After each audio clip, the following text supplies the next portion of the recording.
Hello everybody. कक्षा 9 की exercise 8.2 का प्रश्न नंबर 4 यहाँ पे करने जा रहे हैं हम। प्रश्न में है ABCD एक समलंब है जिसमें AB DC के पैरेलल है। ये मैं समलंब बना दे रहा हूँ। देखिए AB क्या है, DC के पैरेलल है। ठीक है, अब ये कहा जा रहा है इसमें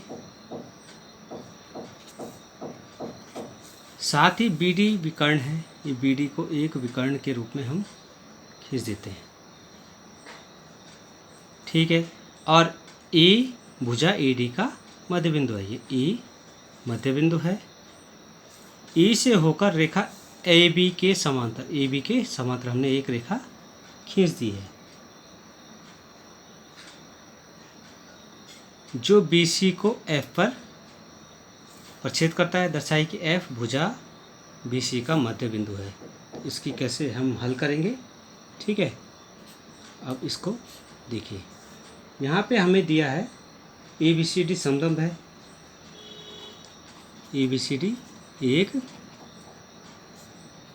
समलंब है और समलंब की दो भुजाएं समांतर होती हैं, तो AB और इसमें CD दोनों समांतर दी है। ठीक है, E जो है भुजा AD का मध्य बिंदु है। ठीक है, इसका मतलब ये हुआ कि जो EF है वो समांतर होगा AB के मध्य बिंदु प्रमेय से। मध्य बिंदु प्रमेय से हमें पता है कि यदि कोई बिंदु किसी भुजा का मध्य बिंदु है तो उससे यदि किसी त्रिभुज की दो भुजाओं के मध्य बिंदु को मिलाया जाए तो वो तीसरी भुजा के समांतर होती है। तो ये मध्य बिंदु प्रमेय है। ठीक है, इससे हमने इसको देख दिया। अब सिद्ध हमने करना है कि जो F है,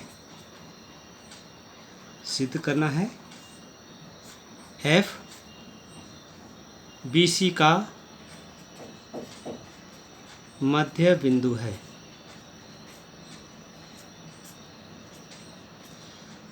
ये हमने सिद्ध करना है। ठीक है, हम ये रचना कर देते हैं। एक रचना हम ये कर देते हैं कि जो हमारे पास ये BD है, ठीक है, BD EF को G पर काटता है। पहले BD को मिलाया जो कि EF को G पर काटता है। अब उपपत्ति करते हैं। उपपत्ति में हम ये देखते हैं त्रिभुज DAB में,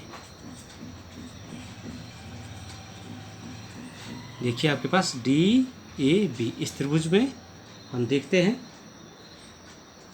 E भुजा D का मध्य बिंदु है। ये हमारे पास दिया हुआ है। ये जो है जो E है AD का मध्य बिंदु है। ठीक है, ये दिया है, ये हमारे पास दिया है। इसका मतलब क्या होगा, जो AG है वो समांतर होगा AB के मध्य बिंदु। ठीक है, क्योंकि जो EF है वो समांतर है AB के। ये हमने ऊपर लिख दिया था कि ये जो है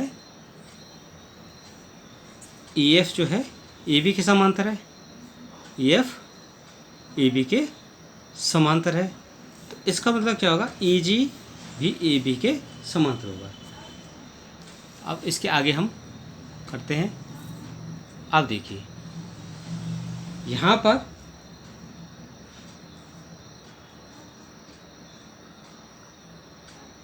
विलोम मध्य बिंदु प्रमेय से।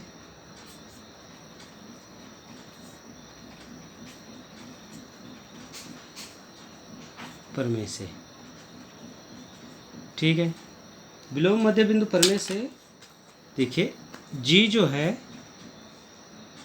भुजा BD का मध्य बिंदु है।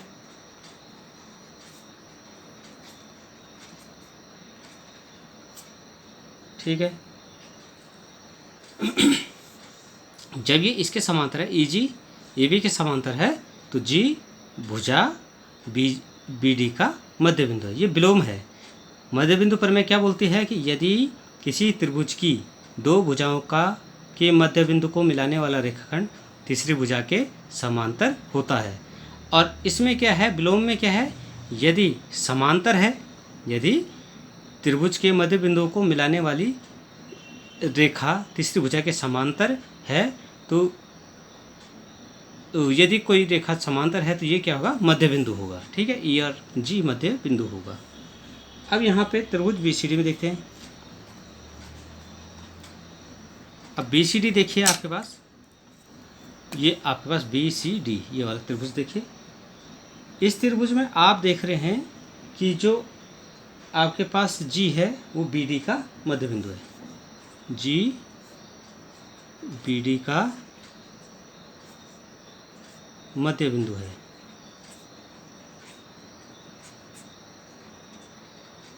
ठीक है,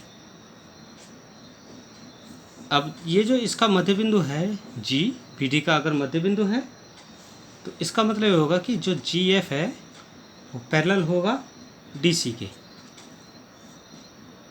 ठीक है, क्योंकि DC के क्यों ये मध्य वो पैरेलल होगा, क्योंकि हमें पता है कि AB जो है ये DC के पैरेलल है, ये दिया हुआ है हमारे पास। ठीक है, EF पैरेलल है AB के, ये हमने निकाला है ये देखिए। ठीक है, तो जब देखिए AB DC के पैरेलल है, EF AB के पैरेलल है, तो इसका मतलब क्या होगा कि जो GF है वो भी DC के पैरेलल होगा। ये भी कह सकते हैं यहाँ पे कि DC पैरेलल है EF के। एक ही बात है, AB के पैरेलल या DC के पैरेलल, दोनों के पैरेलल हम EF को कह सकते हैं। और जब ये पैरेलल हैं आपस में तो ये जो GF है ये भी DC के क्या होगा, पैरेलल होगा। ठीक है, तो इसलिए विलोम मध्य बिंदु प्रमेय से